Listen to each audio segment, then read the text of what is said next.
First cabinet में निर्णय लिया जाएगा कि जितने भी सरकारी पदाधिकारी और कर्मचारी हैं उनके बच्चों को एट एनी कॉस्ट सरकारी स्कूल में नामांकन कराना पड़ेगा। बिहार में खास तौर से लालू जी का 15 साल का शासन और नीतीश कुमार का 16 वर्षों के शासन में शिक्षा स्वास्थ्य बिल्कुल चौपट हो गया, भ्रष्टाचार चरम सीमा पर चला गया, बेरोजगारी चरम सीमा पर हो गया, बिहार में लॉ एंड ऑर्डर बिल्कुल समाप्त हो गया, महिलाओं के साथ बलात्कार और जितना भी डिमेरिट्स हो सकता है इन लोग के राज में आया है। ये 30 वर्षों से दो परिवार के बीच बिहार का शासन चल रहा है।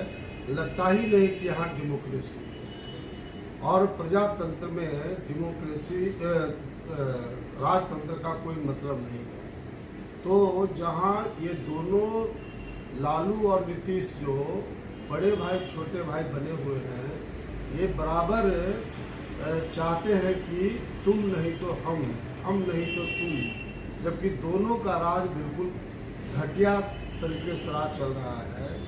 इसलिए बिहार की आम जनता का डिमांड है, पब्लिक डिमांड है कि बिहार में एक नई पार्टी बनाई जाए और एक नए मुद्दे के साथ, नए सोच के साथ पार्टी बने, ताकि वास्तव में बिहार का काफ़ी डेवलपमेंट हो और जो मुख्य मुद्दे हैं उनका निराकरण हो। तो हम लोग पूरे बिहार झारखंड के तमाम साथियों को कल मैं बुलाया था और सब लोगों ने इस बात को कहा है कि आप नई पार्टी 30 सितंबर को पटना में आप डिक्लेयर कीजिए और अगला 30 सितंबर को हम लोग अभी जगह तय नहीं किए हैं, क्योंकि हम लोग गांधी मैदान में रैली करके पार्टी बनाना था, लेकिन नीतीश सरकार ने बिल्कुल प्रतिबंध लगा दिया है कोरोना का बहाना लगा के, जबकि 3-4 महीनों से कोरोना नाम का चीज़ नहीं बिहार में है। ये चुनाव तक इसी तरह का टाल मटोल करते रहेंगे। इसलिए मैं दिल्ली और पटना के बड़े अच्छे पत्रकार आप ऐसे लोगों से मैंने बात किया है और सब लोगों ने ही कहा कि नहीं, आप नई पार्टी बनाइए और इसको मजबूत करने के लिए पहले जिलाओं का दौरा कीजिए, फिर प्रखंडों का दौरा कीजिए और गांव-गांव में जा करके लोगों को जोड़ करके स्ट्रॉन्ग पार्टी बनावे, ताकि लालू और नीतीश दोनों का जो राजतंत्र के रूप में ये लोग काम कर रहे हैं, ये दोनों को समाप्त किया जाए। सर, ऐसे क्या अहम मुद्दे रहेंगे आपके पार्टी के जिस पर आप सबसे पहले बिहार में आगे काम करना चाहेंगे? देखिए, जो मुख्य समस्या है, शिक्षा में सुधार, स्वास्थ्य में सुधार, बेरोजगारी, भ्रष्टाचार, विधि व्यवस्था, ये 5 जो मुद्दे हैं ये पूरा सेंट्रलाइज मुद्दा है और मैं इसी पॉइंट पर आपको का समय लेंगे। शिक्षा में सुधार, आज तक पूरे देश में जितनी पॉलिटिकल पार्टी हैं या सरकारें हैं, किसी के पास ये मंत्र नहीं है।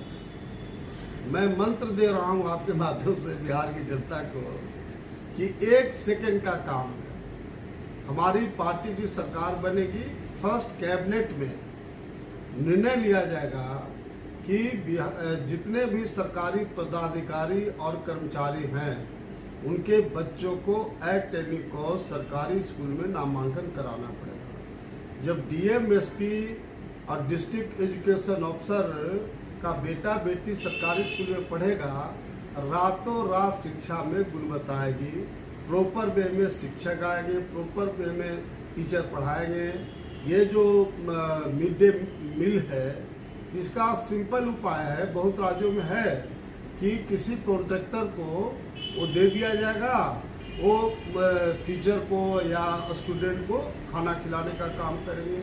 तो उसी तरह से जो स्वास्थ्य है, अब जब कोरोना 1.5 साल 2 साल पहले से आया, नीतीश सरकार ने कहीं एक हॉस्पिटल नहीं बनाया, ऑक्सीजन का व्यवस्था नहीं किया, जो कोरोना से रिलेटेड जो दवा था, इंजेक्शन था, ऑक्सीजन था, 10-10 गुना ब्लैक हुआ।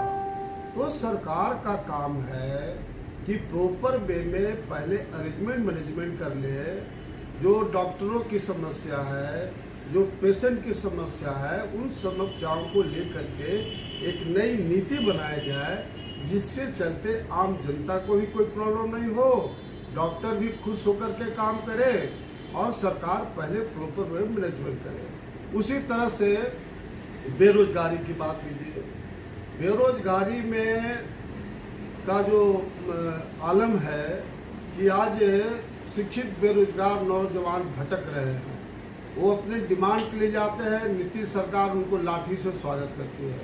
तो बेरोजगारी दूर करने का मेरे पास एक मंत्र है, और मंत्र ये है कि बिहार में माइंस और मिनरल्स नहीं है।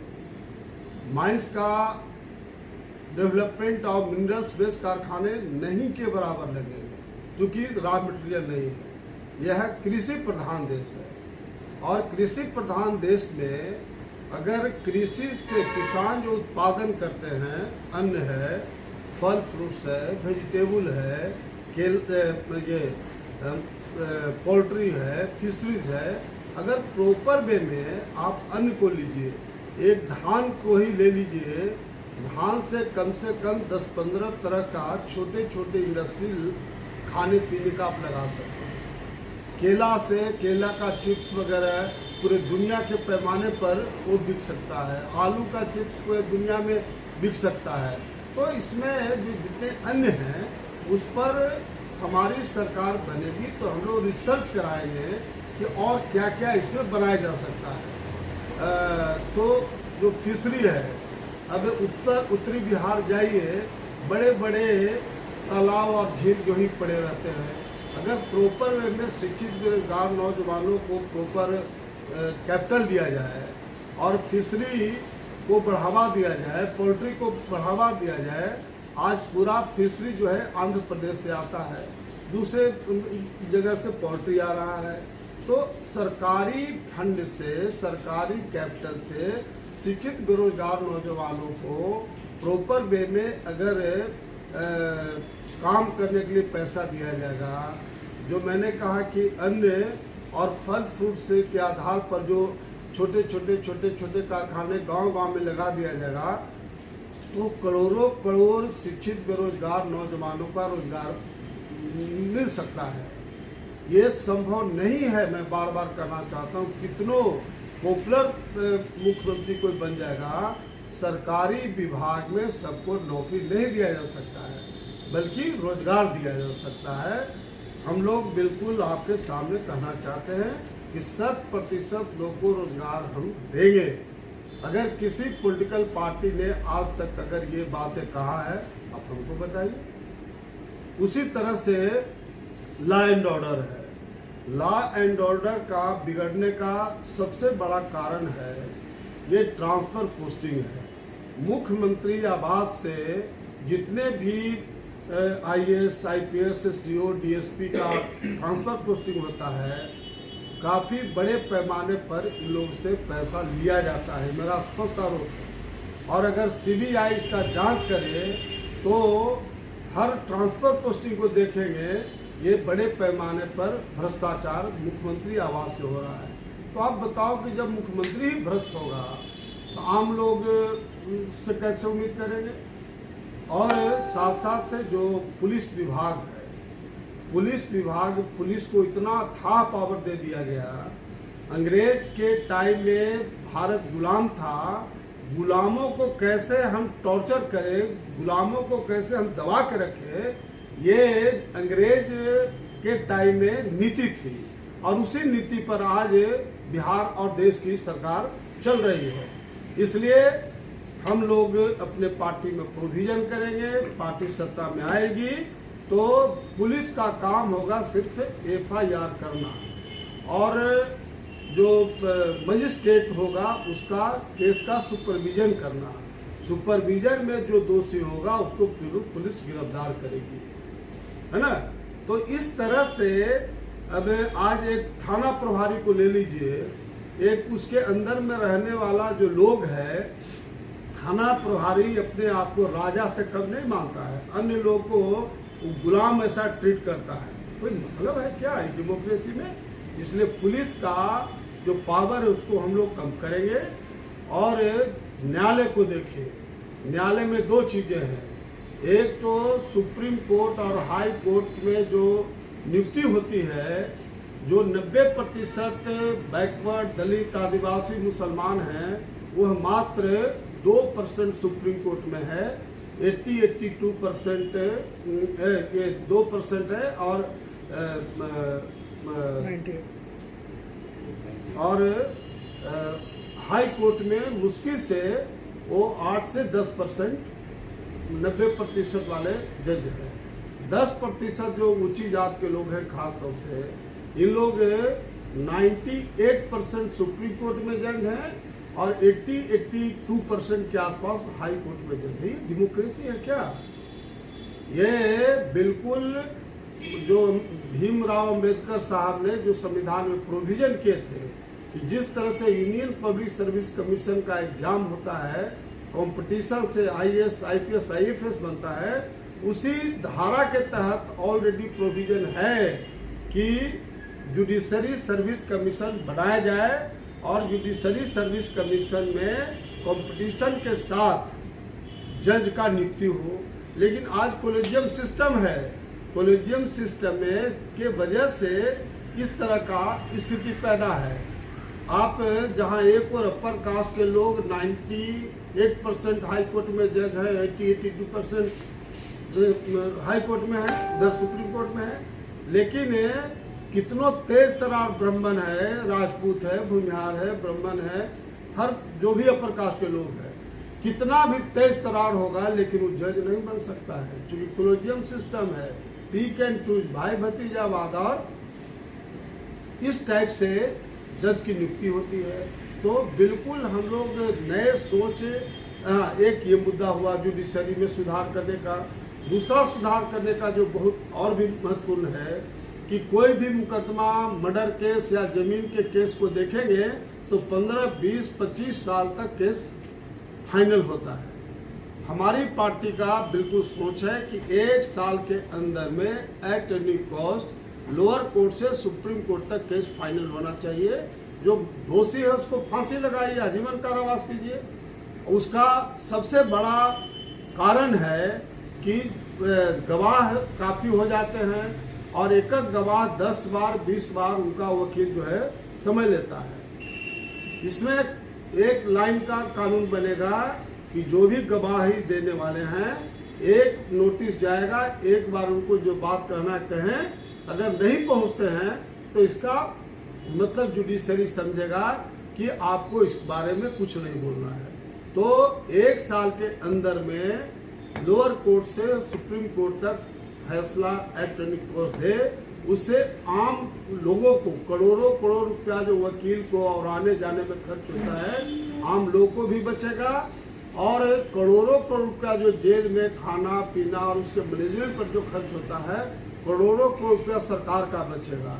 और वो जो फिजूल खर्चियाँ हैं उसके माध्यम से जो अभी मैक्सिमम जो गरीब लोग हैं, एट एनी कॉस्ट उनको एक मकान दिया जाएगा, सब गांव में शिक्षा की व्यवस्था किया जाएगा ताकि हर लोग शिक्षित बने और होनहार बने। तो इस तरह से हमारे पार्टी का बिल्कुल हर क्षेत्रों में हम लोग का नया सोच है, नया मुद्दा है। और मैं बिल्कुल आप मीडिया के लोग से जानना चाहता हूं कि जो हमारा सोच है, क्या अभी तक किसी पॉलिटिकल पार्टी ने या किसी नेता ने इन मुद्दों का जिक्र किया है? जबकि ये मुद्दा आम जनता के बीच जाएगा। तो इसीलिए मैं कहा हूं कि 2025 में at any cost Lalu Nitish को हटा करके और हम लोग पूरी समाज से मुख्यमंत्री बना देंगे।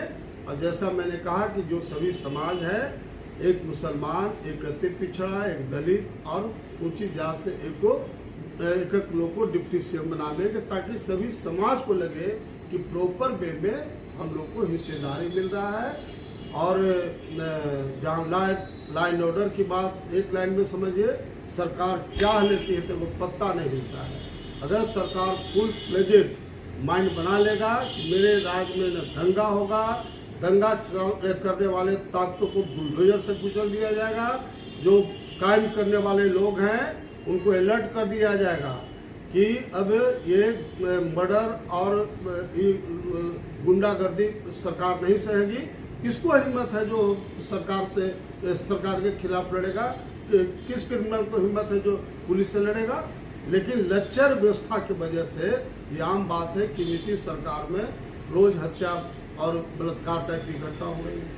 सर, अक्सर देखा जाता है कि जितनी भी पॉलिटिकल पार्टीज है वो कहीं ना कहीं जातिगत राजनीति करती है, तो क्या ऐसा कुछ इसमें भी देखने को मिलेगा? भैया मैं बताया खुल के कि जब जिस जाति से मुख्यमंत्री बना है वही जाति बिहार में आगे बढ़ा है। मैंने एग्जाम्पल दे दिया। तो ऐसी स्थिति में बिहार, जब तक देश में जाति प्रथा है, और जाति प्रथा तब खत्म होना चाहिए जब सब जाति समान रूप से आगे बढ़ जाए। बिल्कुल हम उस पथ में, लेकिन हमारा जो दलित है, अति पिछड़ा है, जो बैकवर्ड क्लासेज में कोरी कुर्मी अति पिछड़ा दलित है, जब तक समान रूप से लोग नहीं आगे, समानता नहीं आएगी, तब तक तो जात पता रहना चाहिए। सर, ये समानता लाने के लिए आपके तरफ से क्या पहल रहेगी?